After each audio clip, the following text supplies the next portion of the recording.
Ever wanted to design your own F1 track? Always thought you could do a better job than Herman Tilke? Or improve the migraine-inducing circuit Paul Ricard? Well, here's what you'd need to do to qualify for hosting a Grand Prix. Unsurprisingly, in order to host a Grand Prix, tracks have to conform to a strict set of FIA guidelines that run into hundreds of pages, with regulations covering everything from track dimensions to the type of drug stocked in the on-site medical centre. How these circuits stack up against the FIA's strict criteria depends on which licence grade they are granted, with different levels of licence needed to host different series. These range from Grade 1, the highest category, to Grade 6, the lowest category. As F1 cars produce around 1,000 brake horsepower and weigh at least 749 kilos, the top-level Grade 1 licence is required for them to race. Currently, there are 37 circuits and 45 layouts across those circuits, spanning 24 countries that are licensed to hold a Grand Prix. And once a licence has been granted, it's typically valid for 3 years from the date of the final inspection. Oval circuits like those seen on the IndyCar calendar are banned from FIA events unless technical regulations have been submitted for approval.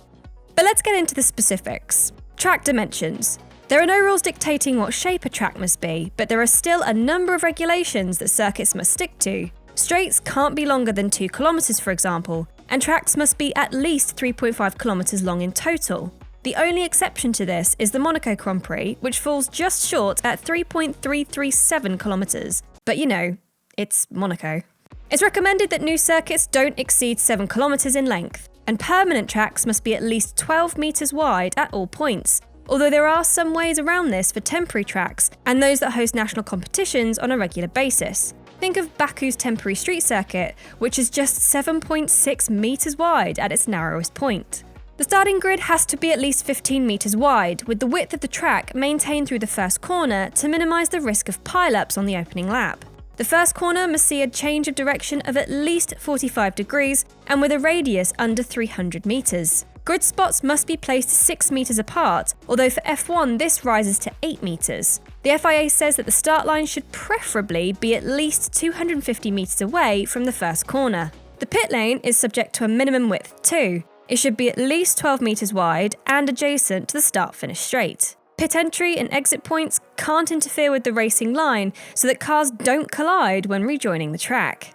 And if that didn't sound exhaustive enough, the FIA's guidelines also say that changes in width along the track should be as gradual as possible. You can't go from being wide at one point to single file at another. The FIA also goes into detail on the gradient of circuits, which must be appropriate for the performance of the cars using the track. The gradient of the start-finish straight, for example, can't exceed 2%, and ideally shouldn't change in high-speed braking zones or in corners with a high level of acceleration. Banking shouldn't exceed 5.7 degrees, although the FIA does allow for possible exceptions in special cases. Turns 3 and 14 of the refurbished track at Zandvoort are 2 such examples, with banking of 18 and 19 degrees respectively. Although no longer on the F1 calendar, the Grand Prix circuit at the Indianapolis Motor Speedway features a 9-degree corner and remains a Grade 1 listed venue.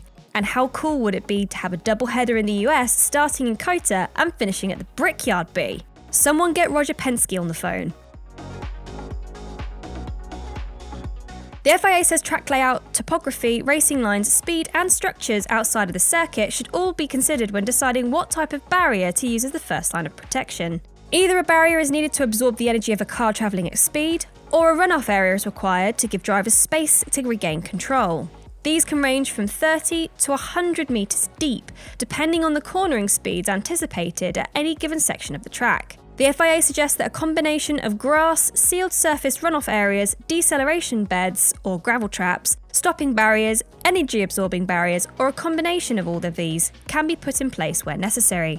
Where the risk of a crash is deemed low, a vertical barrier such as a metal guardrail is needed. In the higher risk zones, like the end of a straight, more sophisticated, energy-dissipating barriers are also required. One of the most common are Tech Pro barriers, which are made from a combination of foam and steel and can be arranged almost like a jigsaw puzzle to fit any kind of track. One of the conditions of being given an FIA licence is that all track surfaces, guardrails, tyre barriers, fencing, curbs, drains, service roads, gravel traps and barriers all have to be checked and maintained on a regular basis. Adequate protection of spectator areas and grandstands also need to be installed.